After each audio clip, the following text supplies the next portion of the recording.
Good morning, good afternoon, or good evening. This is going to be a full paper work through of the mock paper SAT in 2025. So hopefully you found this paper okay. Aim of this is to give you a full breakdown of all the questions, hopefully with the correct answers, to give you the useful thought processes, exam techniques, etc., to successfully attempt a paper like this. So the first thing is to fill in our names. So we'll be Mr. Solutions, first name, worked. So as you attempt papers, you should always have your equipment ready to go. I've got my calculator off to the side. You would have pen, pencil, ruler, etc. with you as well in a real paper. So let's get started. Our formula sheet, very helpful to be very familiar with what's on there and refer to it often. So our first question, we have 6 cards, 5 of them have a number written on. We need to work out the number on the last card so that the mean will be 11. So we've got 6 cards. If the mean is 11, that means we're going to have the total being 11 times 6. The total has to be 66. So the 5 cards, let's work out their total. And this is a little excessive for working, but you want to be safe, because if you type one of these numbers into your calculator wrong, and instead of writing 45, you end up writing 44 with no working, you lose a lot. Whereas you lose a lot less by writing down that working. So the 6th card, if their total has to be 66 and the first 5 add up to 45, then our last card had to be 21. Does that seem reasonable? Well, yeah, the mean has to be 11. That's a lot less than 11, a lot less than 11. Only a little bit more, only a little bit more, a little bit less. So you're going to have to be quite a bit more than 11 to counteract those small 2 numbers. So that does indeed seem like a reasonable answer. And that right there is an exceptionally useful technique. Being able to tell whether an answer is reasonable without having to redo the question, potentially make the same mistake. Being able to pause and go, yeah, that looks about right, can give you the confidence to move on. So question 2, a probability question. We have a spinner. It could be 1 to 5. We're going to spin 400 times. We want the estimate it'll land on an odd number. So that means we care about 1, 3 and 5. But you'll notice that we don't know the probabilities. At least the 1 is in terms of x. So the fact we're going to use here, which is true in all cases, the total probability is 1. So if we add up the probabilities, the 2x, 0.27, 0.04, x, and 0.12, they have to total to 1. Well, suddenly we're in algebra questions, so let's collect like terms, x and 2x and x make a 3x. And they've got 0.27, we've got 0.04, and we've got 0.12 is 0.43 equals 1. Subtract off and divide through. So x is 0.19. Well, if we want the probability of an odd, or the number of times we want an odd, we need the probability of an odd. Well, the probability of odd is a 2x, a 0.04, and a 0.12. But I now know that the x is 0.19. So that's going to be 0.38, 0.04, 0.12, which is going to give me, once I type it into the calculator, 0.54. Now notice that I'm working in decimals because the question was written in decimals. If the question was written in fractions, I'm going to stay in fractions. Even though I personally prefer fractions, the question was in decimals, I'm going to stay in decimals. So now we need to actually answer the question. We want the expected number of odd, and then you need to remember the formula for expected number is the number of times you do it multiplied by the probability of it happening. So let's take that previous answer, let's multiply it by 400. We're going to expect to get 216 odds. Again, is that reasonable? We spun 400 times. Maybe would expect the odds to be slightly more because there are 3 odds on the spinner, but you can see that the 3 and the 5 actually have very low probabilities. So about 216, again, seems reasonable. If you were getting an answer of 350 out of the 400, then there should be alarm bells. Then you should think about checking your work a bit more carefully. But this seems okay. Question 3. This is one of our big problem-solving questions. We have some white loaves and brown loaves. We sell a total of 200 in that ratio. So straight away I can turn that ratio into something useful. That's 5 parts for 200. So 1 part of my ratio is 200 divided by 5 is 40. So we're actually selling 120 white loaves, 3 times the 40, to 2 times 40, 80 brown loaves. Okay, we're going to sell each white loaf for £1.50 each. We're going to sell brown loaves for £1.75, and then we've been told percentages of profit. So let's carry on with the white loaves first.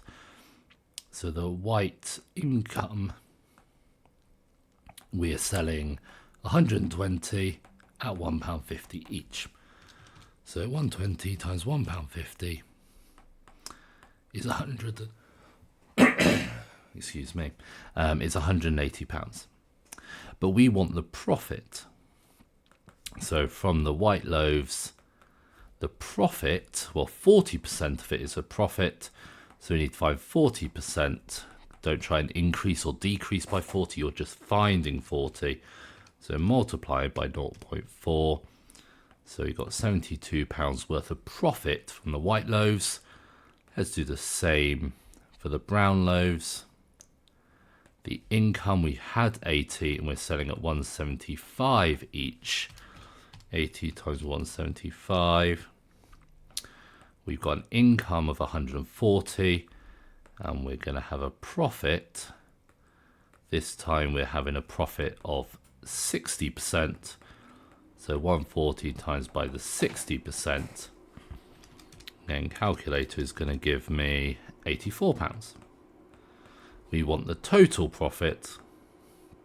So let's add together the profit for the 2 different sections. The 72 from before, the 84 we've just worked out. We've made £156 profit. Again, is that reasonable? We've got 200 loaves. We're making just under £1 worth of profit per loaf.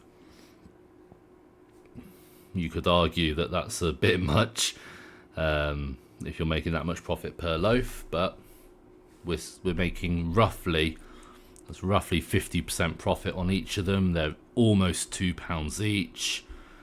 That looks good. That looks reasonable. Moving to question 4. A straightforward show that question. So show that questions, you need to show every step carefully.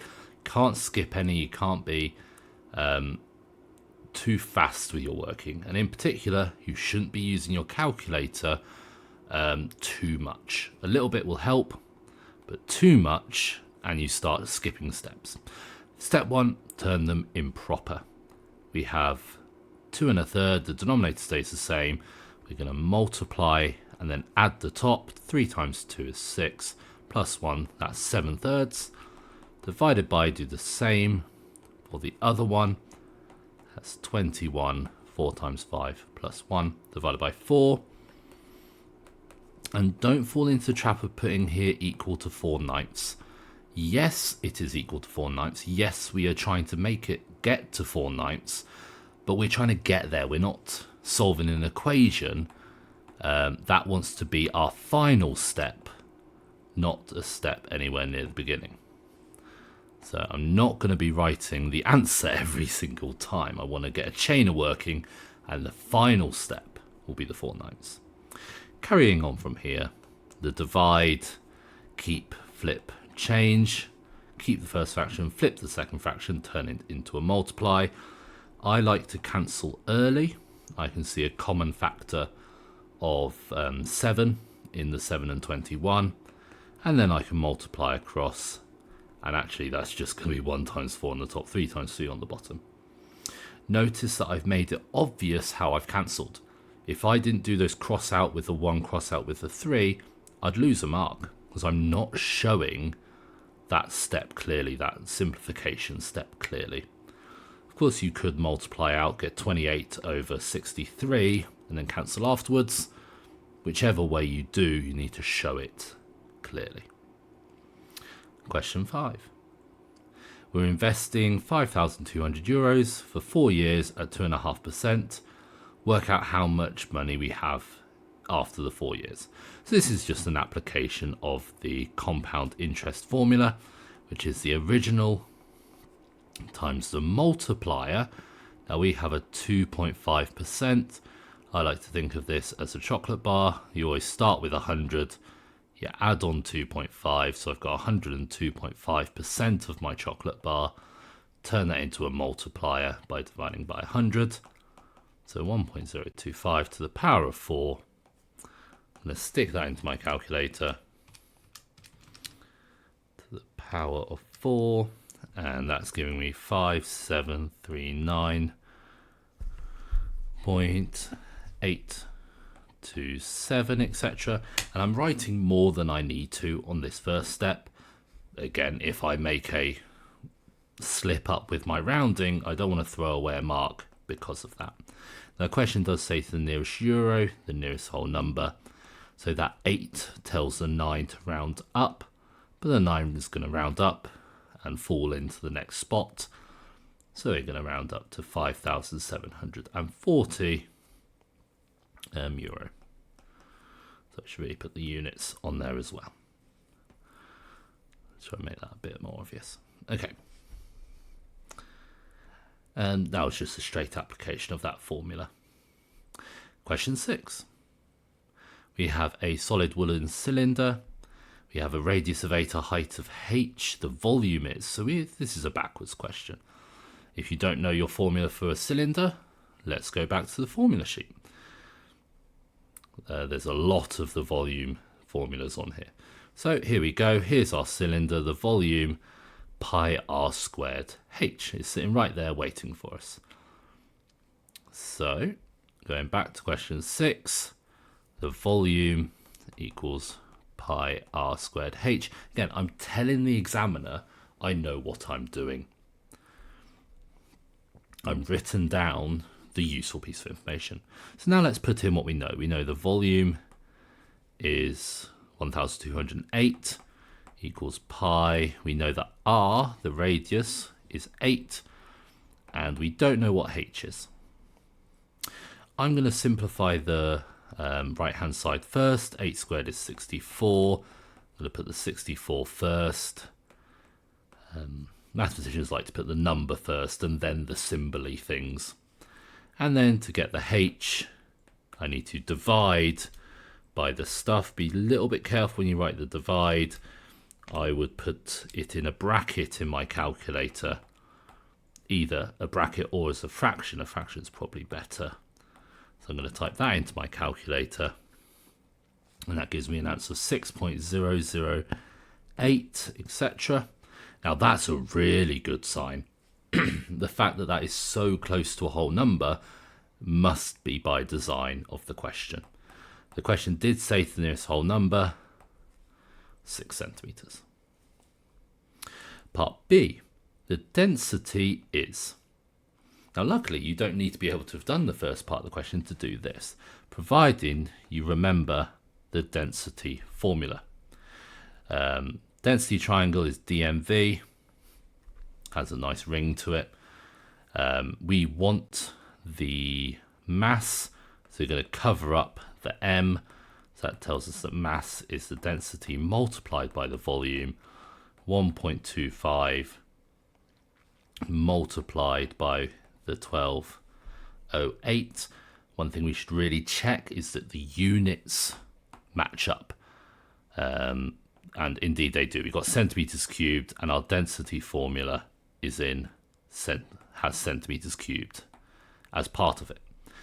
I really should have done that before I started writing numbers in, but to do it there is not the best, but better than not checking. So in my calculator, I'm going to write out that calculation, and that comes out as 1510. But now we need to be careful once again. This mass is either in grams, kilograms, tons potentially, but unlikely. But here, the density is G per centimetre cubed. So this is actually in grams. Now, the question doesn't want your answer in grams. The question wants the answer in kilograms. So you do need to do that conversion, divide by 1,000 at the end. So 1.51 kilograms. Does that seem reasonable? We have 1.25 grams per centimetre cubed. We've got about 1,000 centimetre cubed. Yeah, that's reasonable. If you try to give your answer as 1,510 kilograms, that's completely unreasonable. This is a tiny cylinder, 8 centimetres by 6 centimetres. It's not going to be over 1,000 kilos. At the end of every question with context is so helpful to go, is that reasonable? And 1,500 kilograms is not reasonable. Question 7, some pure algebra. Dividing, subtract the powers. Expanding out the brackets, let's do the number, 5 times a 1. Multiplying those powers, you add the powers. And the other part, 5 times the 4. There's no extra k's to get involved. Factorise a quadratic, we're looking for a double bracket. We're multiplying to the back number, and we're adding to the middle number. Numbers which multiply to 63, you've got 1 and 63, you've got 3 and 21, but the most, probably the one you thought of first, is 7 and 9, which does indeed make a 2. We want a negative 2, so it needs to be negative 9, positive 7. Because this was just an x squared, those two numbers just go straight into the bracket. No need to do the split in the middle technique on an x squared only. Hence, I love the word hence. It's probably my favourite word. Hence means use what you've just done. So don't try and start from scratch, but instead use what's already happened. So in the first part of part C, we factorise this. Hence is screaming at you to use that you've just done. So I'm going to do exactly that, providing that the pen plays ball. So now we've got a bracket times a bracket equals 0. So either the first bracket is equal to 0, which means x has to be negative 7, or the second bracket equals 0, which means that x will have to be 9. Part D. And really you should be, one of the things that you can be doing as you go through these is to check the number of marks. So you'll notice that the question up here was worth 2. We're going to have to do a bit of thinking. This was only worth 1 mark, which means it should be a lot simpler. It should be quite a quick, just write down the answers. And if you look at what we actually did, we basically just wrote down the answers from the previous part of the question. We've now got a 3 marker on this inequality, so it's going to be even more work. We've got several steps of working that we're going to have to do here. First thing I hate is there's y's on both sides. Trick then is to move the smaller amount of y, which in this case is the negative 2y. So I'm going to add on that 2y to both sides. I'm going to have 5y minus 12. Notice the 12 didn't change. The 2y and the 3y are the like terms to collect together. I now want the y's on its own, so I'm going to undo the layers, get rid of the 12, and finally get rid of the 5. 19 divided by 5 is 3.8. And on the answer line, I'm just going to write it the nicer way round. Put the y first, and notice if I write it the other way round, the inequality is the other way round. 3.8 is less than y is the same as y is bigger than 3.8. Okay, moving on to question 8. We have a trapezium. We have some right angles, which are already labelled. We have some side lengths, which again are already labelled, but we're told the area. Okay, well that's going to help us find an extra side length. That'll help us find probably the side AB. But we want the perimeter. So not only do we need that side length, we also need the side length of BC. So we've actually got quite a lot of work to do. And if I look at the number of marks, 6 marks, implies there's a lot to do here. So let's set it up step by step. So the first thing, let's use that area to try and find the side AB.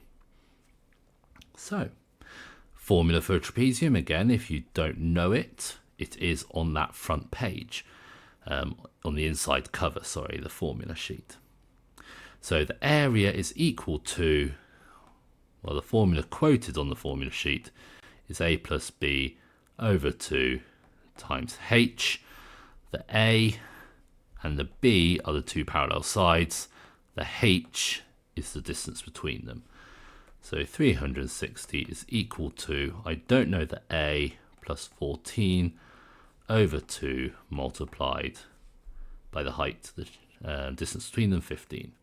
Let's undo the layers. I'm going to get rid of that 15 first. So I'm going to divide through by 15, leaving 24. Notice that I had to get rid of the 15 first because it was the last thing that happened. Last thing in that formula was multiplying by 15. Now, the last thing that's happening is actually that divide by 2. Don't try and get rid of that 14 yet. That divide by 2 is happening to everything. So I need to undo that. So I'm going to multiply by 2. And finally, I'm going to subtract off the 14. So I've got that side AB is 34. And I can even label that onto my picture. Seems a little long, considering what the 15 and 14 are, but it's not drawn accurately, so it seems okay. If you want to do the check, you can do the formula forward, add the two parallel sides, 14 plus 34, divide by 2 and multiply by 15, does give you the 360, which the question told you. So it does look a bit awkward, but it is fine. The next problem, however, is how to find that side length BC. And right now, it's not obvious. And often with these geometry questions, if there's something that's not obvious, draw in extra lines. And here, the really helpful line to draw in is actually this one here to make a right angle triangle over there. And another good hint with these geometry questions is when you draw an extra triangle or anything, draw it separately. So I'm going to draw that triangle again, but without all the extra stuff that I don't care about. So that's my C, that's my B. The other corner doesn't have a label. You can give it one if you want. I know that this side here is 15 centimeters. That's the height of the shape. Now the side up here is a little bit more challenging, but once you realize that the whole length of AB was 34, CD was 14, the left over there is 20. So now I need to work out BC. I'm going to give it a name, and this is just an application of Pythagoras. So the longest side squared equals the shorter side squared plus the other short side squared. Typing that into my calculator gives me 625. So x itself is the square root of that, which is just 25 centimeters. So that side length there, we can label in as 25. And now we've done all that. And notice we realised what we needed to do right at the beginning. It said work out perimeter. We identified what we needed to work out. We went and did that. Now we go back to working the thing out. So the question wanted the perimeter, which is all the sides round. It's the 14, the 15, the 34 we worked out in the first part of the question, and the 25 in the second part. Check that you haven't included any extra sides. You don't want to include this extra side here. That's not a side of the outside of the shape. You don't want to accidentally include the 20. That's not a side length. That's included in the 34. So it's just those ones that we need to add together. And the calculator says 88 centimeters. Does that seem reasonable? We had the side length of 14 and 15. We've got 2 extra sides to go on them. Those 2 extra sides actually turned out to be quite long. But then again, the area was quite large. Those side lengths, to make an area of 360, we need to have some more shape somewhere. So yes, having a perimeter of 88 seems reasonable. If you got an answer of 800 from a picture like this, that would not be reasonable, and you should go look for a mistake. Moving to question 9. Straight line graph. Find the equation for L. Y equals mx plus c. So y equals mx plus c is the gradient is m. M is the change in y, which here is -1, divided by the change in x. So that's -1/2. If you just do side lengths, you have to realise that it's sloping downwards to make a negative gradient. So y equals the m is -1/2. The c is where you cross the y-axis. We cross the y-axis at 1, at +1, so you put a +1 on the end. Quick 3 marks. It's quite generous for 3 marks. But you have done 3 things. Calculated m, found c, put it all together in the right places. Question 10. Here are the number of goals scored. Find the interquartile range. What's nice about this question is they're already in order. So we just find the lower quartile and upper quartile. If I cross out from each side, this here is going to be my median. Crossed off 5 on the left, 5 on the right. The lower quartile is halfway up the lower part. And the upper quartile is halfway up the upper part. So my interquartile range is 7 minus 2 is 5. Again, show you're working carefully, show what the upper quartile is, show what the lower quartile is, show that you've done the subtraction, and you can't lose marks there. Question 11. This is one of the really nasty highest common factor questions. Write down the highest common factor of 5a and 2b. So the first thing I'm going to do is actually write out what 5a and 2b are. Well, 5a is going to be exactly the same, but I've got an extra 5, so I've now got 5 squared rather than just 5. 2b, I've got an extra 2, so that's 2 to the power 4, and the rest stays the same. The highest common factor, I'm looking for what's common to both. Well, both of them have a 2 to the power of 4. They don't both have 2 to the 5. The A has 2 to the 5, but not the B. The 5s, they've got 5 squared and 5 cubed, so in common, there's a 5 squared. The 7s, we've got a 7 squared and a 7 to the 4. In common, there's a 7 squared. Question said, write it as a product of prime factors, so I'm not going to work that out in my calculator. I could, it's some big number, but I don't want to.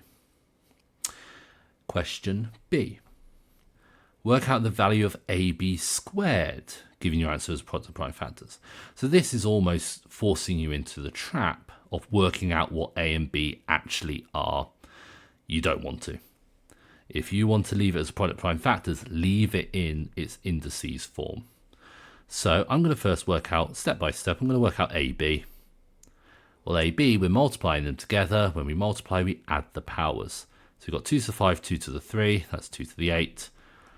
We've got 5 to the power of 1, hidden little 1 there, and 5 cubed, so that's 5 to the 4, and 7 to the 6. But I don't want AB, I want AB squared. Now, we're using a different rule of indices. You've got power of a power, which means you multiply the powers. So in multiplying each of these powers by 2. So it's 2 to the 16, 5 to the 8, and 7 to the power of 12. And if you do try and work that out in your calculator, it's going to be in standard form. It's going to be a ridiculously large number. If you worked out A and B separately, there's no hope getting it back into prime factor form. Unfortunately, it's just your calculators aren't strong enough to remember enough digits to be able to do a calculation like that. Moving on to question 12. You've got simultaneous equations. Unfortunately, neither of these are multiples of each other. So we're going to have to adjust both of these two simultaneous equations.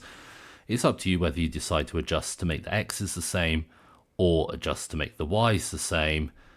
I'm going to make the y's the same. It just feels slightly nicer. So I'm going to multiply the top one by 5. I'm going to multiply the bottom one by 3 to make both of them be 15y. So if I do exactly that, times the top one by 5, you've got 20x, 15y. Don't forget to multiply the other side as well. The 9.6 times 5 is 48. The bottom one by 3, you've got 18x, 15y. And 16.8 times 3 is 50.4. We now have the y's being the same, and they're also both positive. Because they're the same with the same sign, we need to subtract these two equations. And I'm making that really obvious. Again, one of the marking points for this question is to adjust the equations and choose to use the correct operation. The correct operation here is to subtract them. 20x minus 18x leaves behind 2 of them. And 48 minus 50.4 leaves behind negative 2.4. Dividing by 2 is negative 1.2. I shouldn't really be surprised that it's a decimal, considering the original question had decimals. Not particularly happy about it, but there's nothing I can do. I just have to deal with that. So x is negative 1.2. Now I need to go back and find y. So I'm going to go back to the first of the two equations and put in that value, the negative 1.2 instead of the x, plus 3y equals 9.6. So 4 times 1.2 is 4.8. So that's negative 4.8 plus. And we need to get rid of negative 4.8. So I'm going to add 4.8 to both sides, which is 14.4 dividing through by 3 is 4.8. So I've got my two answers, and one of the really incredible things about simultaneous equations is you know you've got the answers right if they work in both of the originals. So in my calculator, I'm going to sub it into both of them. I'm going to do 4 times negative 1.2 plus 3 times 4.8 gives me 9.6. I wanted 9.6. I'm also going to do 6 times the negative 1.2 plus 5 times 4.8, subbing into the second one. I'm hoping the answer is 16.8. My calculator says 16.8. So because that worked for both of them, I know without a doubt that this pair of answers is correct. If it didn't work, go look for a mistake. Question 13, the circle theorems. Again, we have the not drawn accurately tag on the side, which means you can't just use a protractor to cheat here. We want to find the angle OBD, which is a little awkward because it's not actually labelled on the picture yet. So we want this angle here, OBD. Okay, so let's chase some angles. This technique is actually just called angle chasing around the picture. The first that I can see is probably to find this angle here. In this OCD is actually an arrowhead. It's a little difficult to see that it's an arrowhead because it's kind of tilted round, But if you imagine pulling these back round, then you will get that classic, I've drawn that line in the wrong place, that classic arrowhead shape. So that weird looking, it's not really a rhombus or a kite, it doesn't have the symmetry for it, but that style shape is an arrowhead. So the angle OBOD, and I should really say the reflex angle BOD, because I want to find the other BOD in a second as well, is going to be 2 lots of the 128 is 256, because the angle at the center is double the angle at the circumference. And you just need to learn those circle theorems. Put them on flashcards, just learn them. Learn the words that you need to write to go with each of those statements. So I've got the angle there is 256. Well, that hasn't actually got me any closer. One thing to notice though is we do have a triangle here. And the astute amongst you will notice that this is actually an isosceles triangle. Both OB and OD are radii, so the same length. So actually, if I know one part of this triangle, one angle, then I know the rest. So let's work out, I've already hinted at this, the other part of the angle BOD. So let's work out the obtuse BOD. 360 minus the other one, angles around a point. Angles round a point, add to 360. And that gives me 360 minus 258 is 104. So the angle there is 104. And again, I've worked out an angle, I've given a reason. Some people like to do all the working first and then put the reasons after. I like to give the reason at each stage. So finally, we want OBD. Well, BOD is a isosceles triangle. So OBD, well, if I do 180 minus the 104, that's then shared equally between the last two angles. It's going to be half of 180 minus 104, because triangle OBD is isosceles. Now, you won't get penalised on spelling as long as it's obvious what you're trying to write. So isosceles is a very unpleasant word to spell, as long as you've got roughly the right letters and it doesn't look like you've written equilateral, then any spelling of isosceles will gain you the credit there. So I've got my answer of 38. Does that answer look reasonable? Was I expecting OBD to be an acute angle? Well, from the picture, yes. I was kind of hoping that it'll be acute. It looks quite a small angle. It's not drawn accurately, but you can tell some things. If you've got an answer of 338, you've probably made a mistake and you should check your work. Question 14. Back to some algebra. Expand and simplify. We've got triple brackets. To deal with triple brackets, we're going to ignore one and deal with just two at a time. So I'm going to briefly ignore the 4 minus x. So ignoring that final bracket, we'll bring him back later. Let's deal with the first pair first. So foil or grid, whatever you prefer. It's going to be a little awkward because it's not ordered in the same way, but that's manageable. So the first is giving me a 6x. I'm going to put this in a bracket because that 4 plus x does still exist at the end.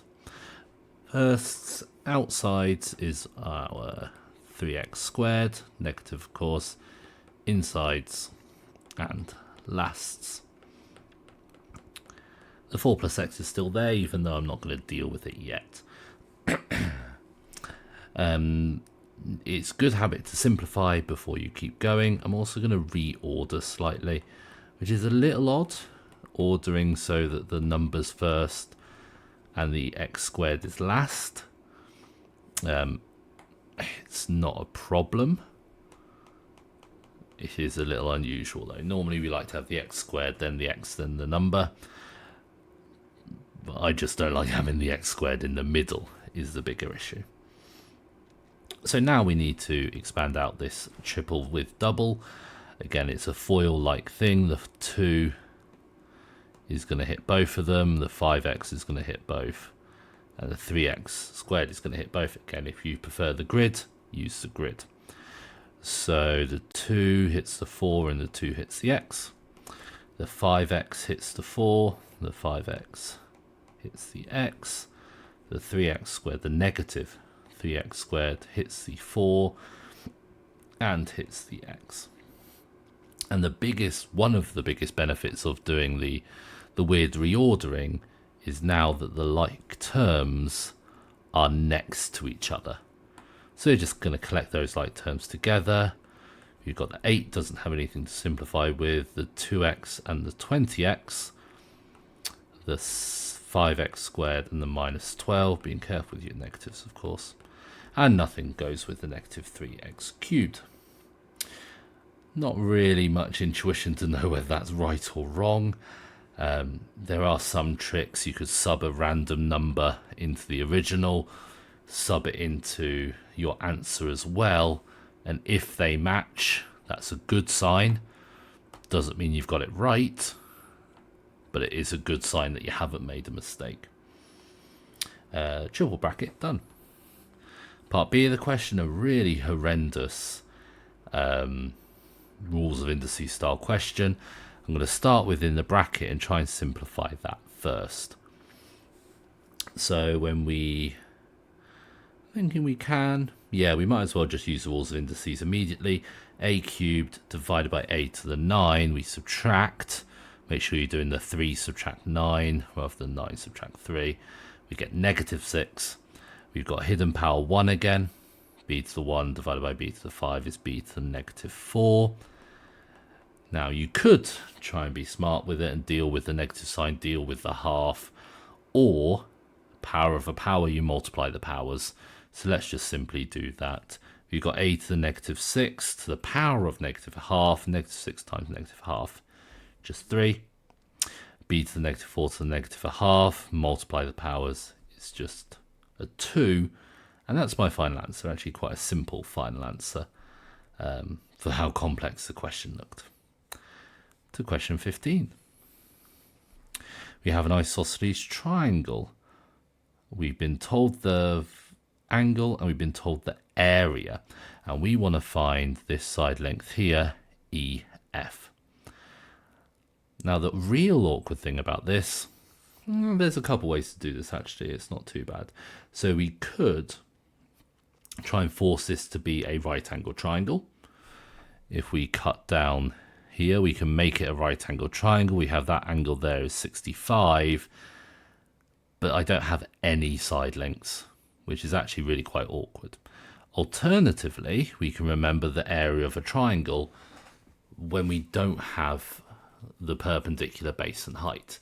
So actually, I think much more useful is to use the formula a half AB sine C.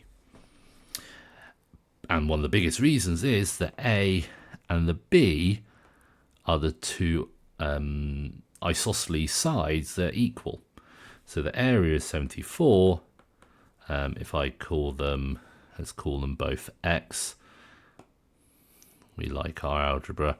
So let's call that side X and that side X. It's going to be a half X squared sine 130. And now x squared is the only unknown.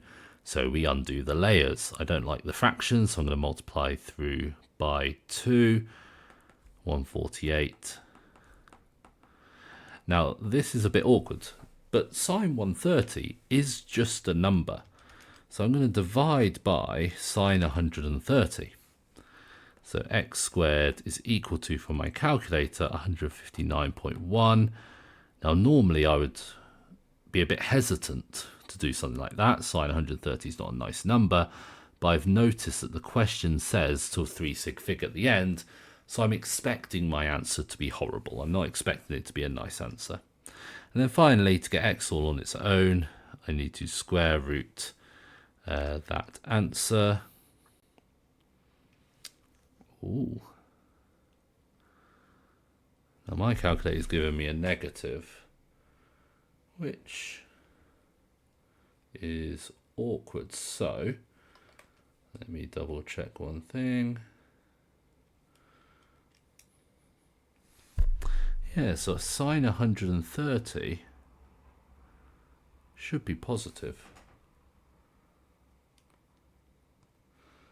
So why? There we go. Okay, so my calculator was actually in the wrong mode. It was still in there's an A-level angle mode, which I was in instead. So I've made an error there, but what's really worth considering there is the fact that I noticed, or how we noticed, that we had an error. I had a negative number in my calculator and I tried to square root a negative number. Can't do that. So immediately I knew something was wrong. So we checked our work carefully. And now if I square root that new number, I'm getting x is 13.899, etc. Again, write down more decimal places than the question actually wants, and then round afterwards. You don't want to throw away marks because your rounding was terrible. And that's question 15.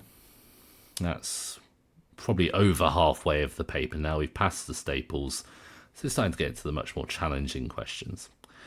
A histogram. Histogram is a harder topic, despite this particular question being a just do it. So we need our frequency densities, we need our class widths. So 0 to 2 is 2 wide, 2 to 5 is 3 wide, 5 to 10 is 5 wide, 10 wide and 15. Our frequency density is frequency divided by class width. So 5 divided by 2, 12 divided by 3, 18 divided by 5, which I think is 3.6. Yep. 14 divided by 10 and 9 divided by 15 gives us our frequency densities. Now the frequency densities are the heights of those bars, so we just need to draw them in carefully now. So from 0 to 2 we want a height of 2.5. From 2 to 5 we've got a height of 4, so it's going all the way up to the top, a very dense bar. From 5 to 10 with 3.6. So one thing I haven't explicitly said is to think about the scale. This scale is beautiful because it's one huge box for 1. So each little box is 0.1, which is working perfectly for the calculations we have. From 10 to 20 is 1.4.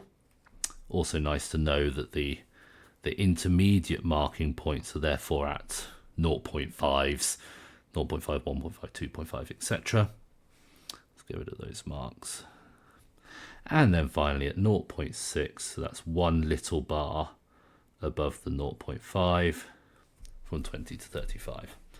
Now, of course, yours will look a lot better than that, not be so wobbly, being on pen and paper. Or pencil and paper, I should say.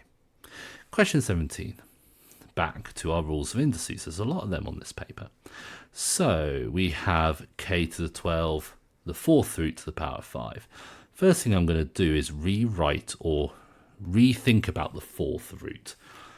The fourth root is a power of a quarter. Roots lead to fractions as their powers. And now I've got a power of a power of a power. When I have a power of a power, I multiply the powers. So we've got 12 times a quarter, which is 3. And then power of a power leaves me with k to the 15. Question part B of that. We have our surds. This looks like a simple rationalize. We want to write it in a form without the denominator having a surd. The trick for rationalizing is to multiply by exactly the denominator, but swap the sign. So on the top, we've got 7 times that. Now that thing is a bracket.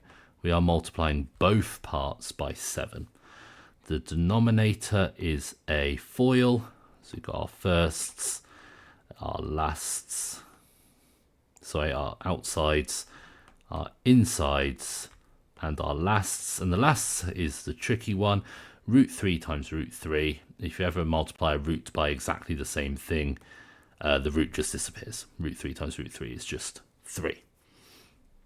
Simplifying, you've got 14 plus 7 root 3 over... I'm a little worried because I think this is over 1,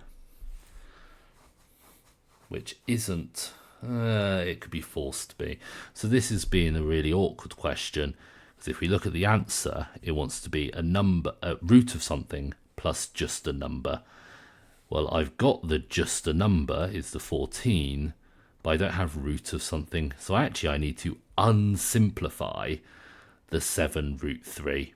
I need to smash it into just a single surd. And the way we're going to do that is to turn the 7 back into a surd. So the square root of something is 7, that's the square root of 49. And now those two surds can smash together. 3 times 49 is 147. So this is 147 plus 14. And nice for this question is we actually have a way to check it perfectly.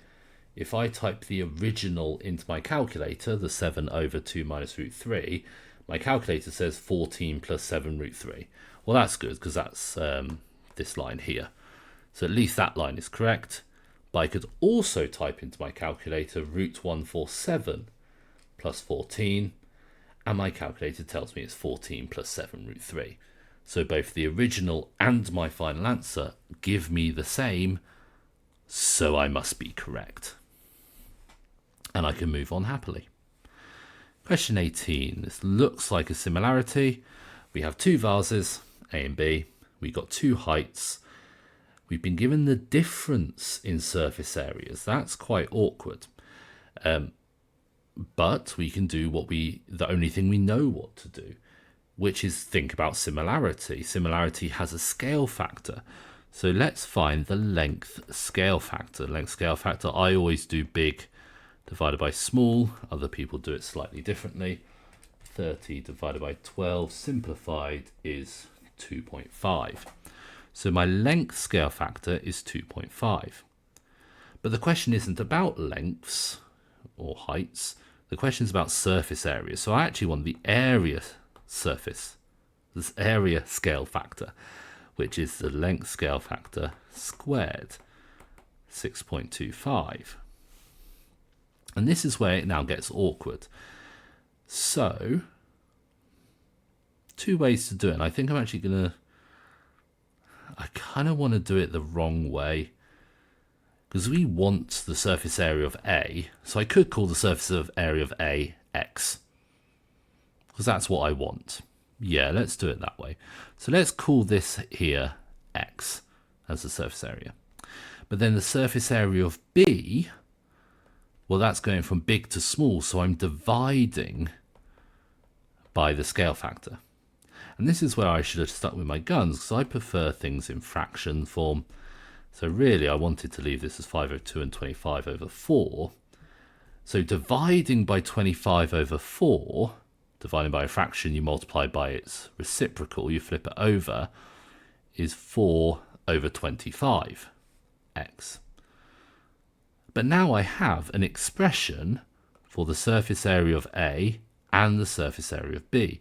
So that actually gives me an equation.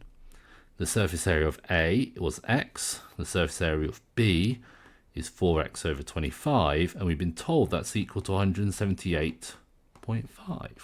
So I now have an equation. Well, notice that this here is really 25 over 25x, or 1x. Lose the 4x over 25, I'm left with 21 over 25x. And now I'm just solving. Now you could do that in two steps, multiply by 25, divide by 21, or just divide by the fraction. So I'm going to do 178.5 divided by 21 over 25. Type that all into my calculator in one go. Gives me that x is 212.5. And if we look back what I'd called x is the surface area. The surface area of A is 212.5 centimeters squared. That's really quite an unpleasant question. Having to throw... There's maybe ways to do it without algebra. I think throwing that algebra in there is the simplest. But if you've got a better way to do it without, do let me know. I'll be very intrigued. Moving on to question 19. A curve has equation. A curve has two stationary points. We see stationary points. We need to remember that dy by dx equals 0 at A and B, and the x-coordinate of A is greater than the x-coordinate of B. Okay, so I'm going to get two answers, and I'm going to take the answer with the bigger x-coordinate for A. Well, there's lots of steps here. First is actually to find the dy by dx. We need to differentiate this curve.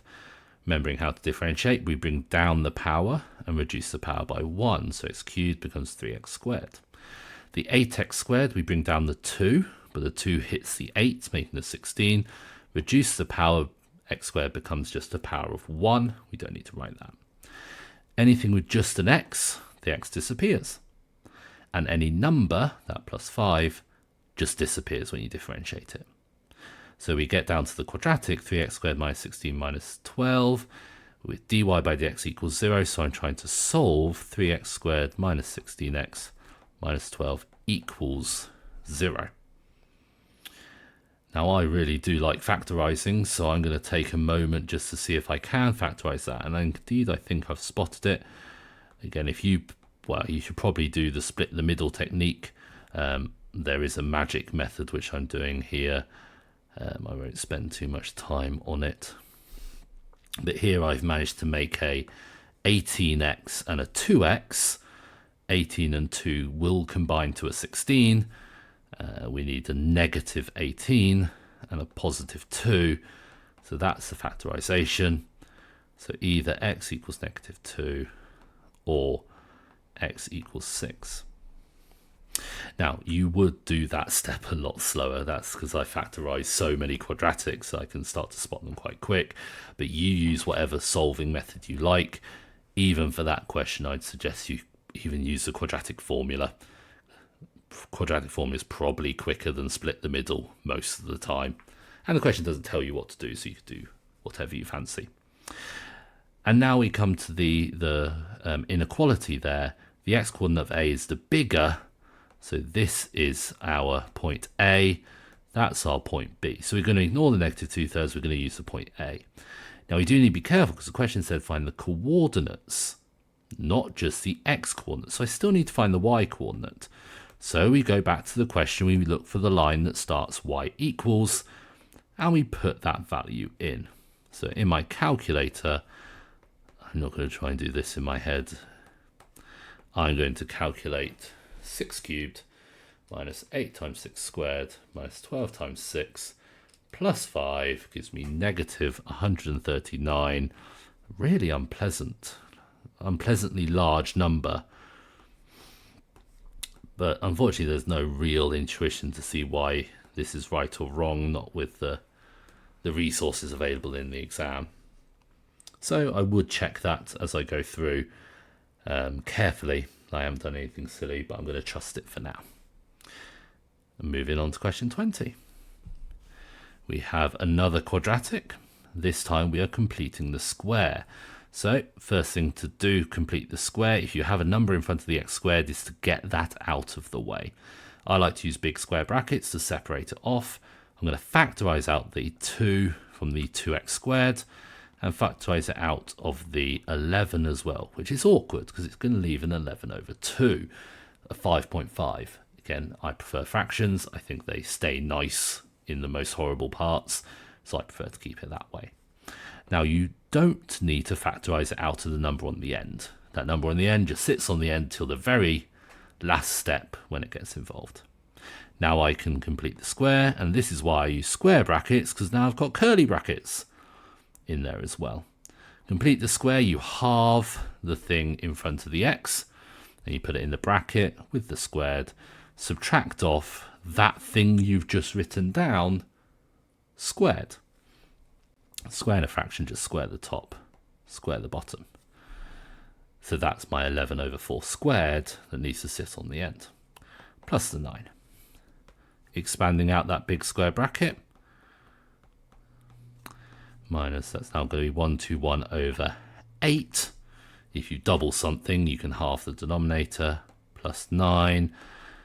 And that final thing I'm going to do in my calculator, because that's not nice, negative 121 over 8 plus 9 is negative 49 over 8. Not nice. Not nice at all. One thing that I will check before I move on is it didn't tell me what type of numbers A, B or C are. If it said A, B and C are integers, whole numbers, then I'll be really worried, because my 11 over 4 and 49 over 8 are not whole numbers. So then I'll have to worry a lot. Fortunately, no need to worry. They're just numbers. Part B, the curve C. Now the thing to notice is this curve looks very similar, except these two things previously were just x, now they're x minus 3. The point P is the minimum point on C, so the minimum of a quadratic, if you've completed the square, you just need to look at the complete the square form. Now, I want to say complete the square on this, but I'm going to cheat, because I've already completed the square if it was just x. If it was just x, it was 2x minus 11 over 4 minus 49 over 8. But it's not just x now. Now it's x minus 3. So instead of putting x in my answer above, I'll put x minus 3 in my answer above. I'm going to simplify that slightly. If I have negative 3, subtract 11 over 4, negative 23 over 4. I've now completed the square of this much more horrendous one by cheating with the answer above. And now we can pick out the minimum. The minimum from complete the squared form is you swap the sign of what's in the bracket. I've lost the squared on that bracket. And then you just put the thing on the end.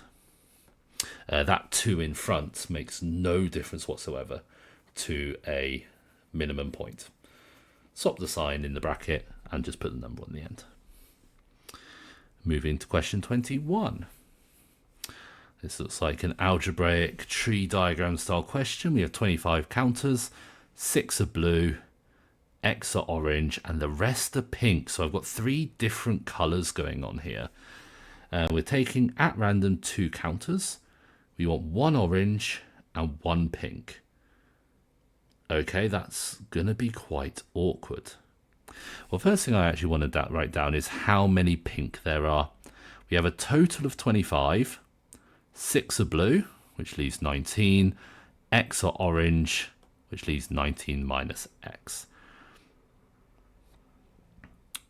Now, I'm just hesitating slightly because I don't really want to draw a tree diagram with 3 branches on each. But I think I might have to. Now, I'm not going to actually label every single side because every single part of this tree is not necessarily helpful. So I'm going to need to draw this a lot bigger than I currently am. So we're going to have 3 options to start, which leads to 3 options for each of those. And their options are blue, orange, and pink.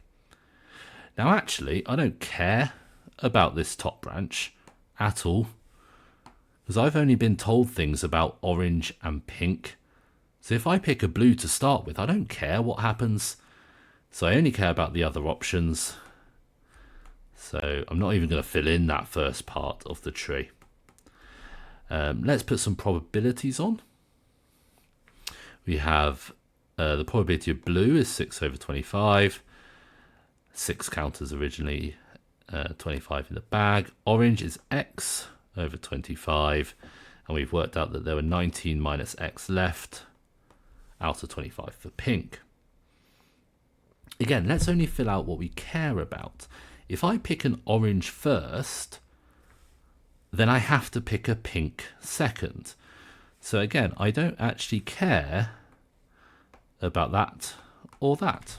And I'm also going to cross off the B down here as well. I'm not going to care about that later. Now, if I've picked out an orange, I've only got 24 counters left. But I haven't changed the number of pinks. So the number of pinks is still 19 minus x. Similarly, if I pick a pink first, then I've got 24 left, and they are x oranges still. And I have actually left that last branch uncrossed out because the question wants a probability of 2 pink. So I do need pink pink, which is going to be out of 24. If I had 19 minus x and I take a pink out, I've lost a pink. That's now 18 minus x. I've lost 1 from 19 minus x. So let's work some things out. The picking an orange then a pink is going to be x 19 minus x over 24 times 25, 600. Pink then orange is actually exactly the same. The two brackets really are in the opposite order, but that doesn't make a difference. And I'm going to leave that last one for now. I know I need it at the end, but let's find x first. So we've been told that the probability of orange and pink, which is the combination of these two, so we need to add those together, is 22 over 75. Again, notice that they're the same, so I've actually got two lots of this thing over 600 is equal to 22 over 75. Well, I can simplify that slide slightly, make that over 300. I don't like fractions, so I'm going to multiply through. Best choice is to multiply through by 300. So the left-hand side becomes just the numerator, and the right-hand side, because 75 is a factor of 300, comes out as a whole number, comes out as 88. What a surprise, it's a quadratic again. If you don't like quadratics, then this GCSE is quite unpleasant. If you love quadratics, you're going to be in a really good spot. So all I've done there is expanding out the bracket, and now I'm rearranging to make it equal to 0. I've moved the x squared and the 19x over because I'd like to have my x squared being positive. Again, if you can't spot the factorization, you can use the formula. The factorization here is quite pleasant. To make 88, you can use 8 and 11, which does make a 19.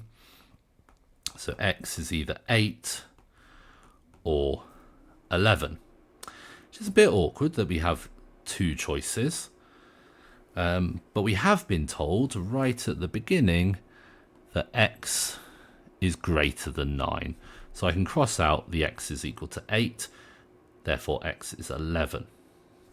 So now we need to actually answer the question, which is to find the probability of 2 pink. So probability of pink pink is 19 minus x, but x is 11. So that's 8 over 25 times 18 minus x, which is 7 over 24.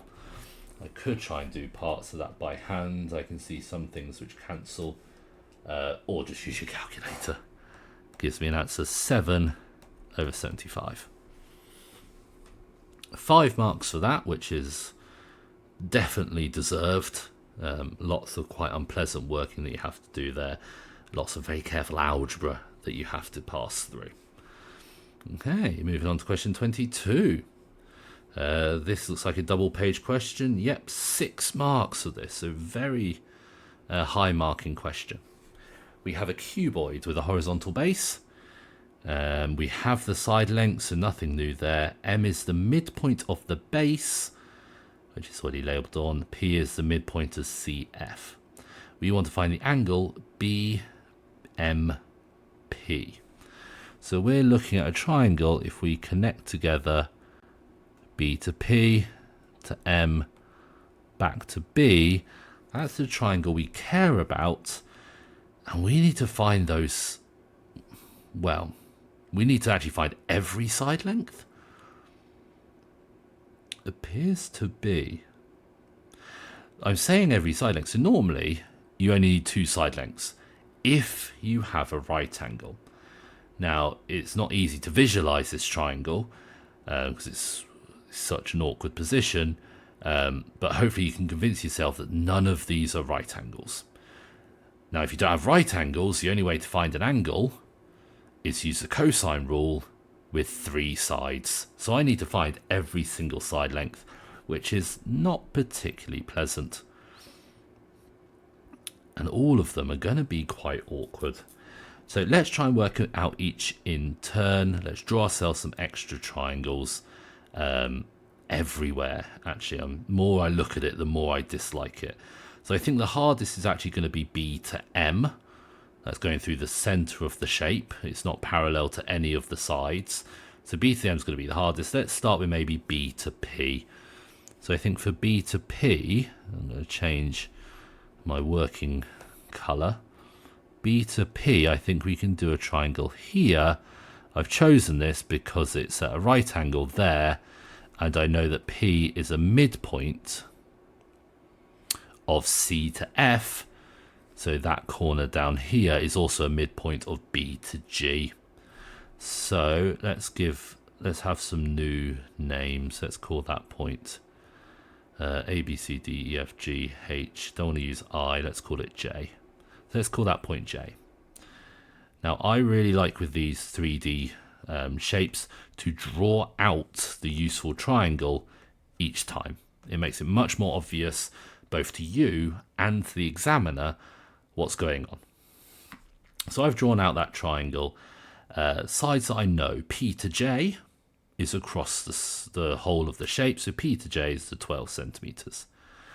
J to B, well, J is the midpoint of B to G, so that's half of the 20, so that side's 10. So P to B squared, we're using Pythagoras here, 10 squared plus that squared is 244. So PB is the square root of that, which is going to simplify very slightly to root 61. Now, big hint here, do not use the decimal version. Keep it in third form as long as possible. You'll keep your accuracy much longer if you do it that way.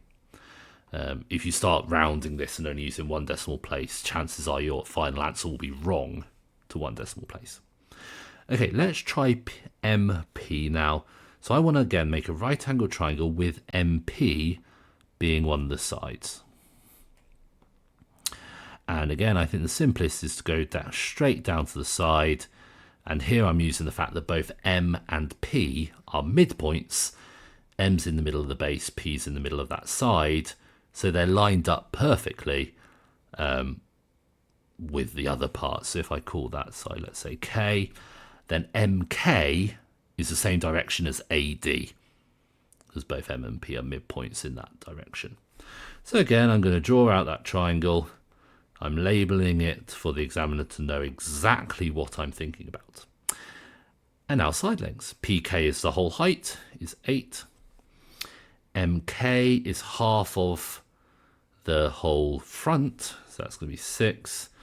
So PM squared is 8 squared plus 6 squared, which is a classic one, is 100. So MP or PM is just 10.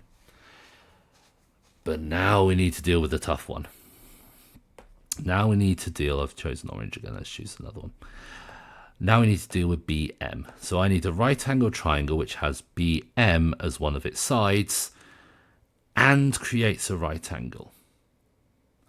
I think the most obvious is actually BAM. Nothing else is going to make a nice right angle. But the issue with BAM is I don't know 2 sides. I know AB, but I want BM and I don't know AM. So actually I need another triangle in order to do that. So I also need AM. So I want a right angle triangle which uses AM, which I think we can do a very similar trick going down to the midpoint of a different side. JKL is my next letter. So I'm going to use AML, which I am going to, bit of bad exam technique, but I'm going to squeeze in down here. AML. A to L is half of that side, so that's 6. L to M is half of that side, which is 10. So AM squared is 6 squared plus 10 squared is 136. So AM, this is going to be another third. Square root of 136 is 2 root 34. And now I can use that ABM. Apologies, there's going to be a lot of flicking backwards and forwards now. We now have, I haven't changed the colour back, A, B, M. AB was 8 and AM was that 2 root 34 we've just worked out, and I want BM. Now there's a chance here to make a problem, and I'm going to write down exactly what the problem is here. If you write down that and write that in your calculator, your answer is wrong. That squared, because of BIDMAS, only hits the root 34. You want that squared to hit that entire side. So you need to put that whole 2 root 34 in a bracket. Or if you've still got your calculator open, you can use the answer function as well. And BM squared comes out as 200. So BM is the square root of that is 10 root 2. Okay, now why have we done all that? We've done all that because we need all the side lengths in the triangle BMP. So I'm now going to draw out the triangle BMP. Now I don't really want to make it look like it's got a right angle because we've already decided that it probably doesn't. BM is 10 root 2. PB is 2 root 61, and MP was 10, and I wanted the angle BMP. So I want the angle here. Now, if you're using cosine rule, if you like to have your relabeling, let's go back to my original colour. We have cos A is in the formula, so that'll be our capital A, that'll be my little a, my little b, my little c. So the formula sheet at the front gives us the cosine rule in that form, but we want the cos A equals form. Again, you can either memorize it or remember how to rearrange. I'm a remember how to rearrange style person. But if you wish to memorize that form, go for it. Putting our things in, and again, being super careful that when we put these third things in, certainly when we put them into our calculator, that there is a bracket around them. Otherwise, your calculator will not do what you think you're telling it to do. Now, of course, it's doing exactly what you tell it to do, but what you tell it to do is not what you want it to do. So we now need to type that horrible nonsense into our calculators and get somewhere. Remembering the brackets, making sure you don't put a bracket inside of a square root by accident. That'll cause other problems, and the calculator will give you a syntax error. Now that's giving me some horrible number. Now the good thing is it is less than 1. Sine and cos inverses need to be an answer less than 1. Cos inverse of that is 78.58. Check how the question wanted it rounding to 1 decimal place. That is 78.6. Now, if you didn't keep everything third like, then you might have actually got that wrong to 1 decimal place by not being exact. Really horrible question, but for question 22 and 6 marks, don't expect to get anything nice.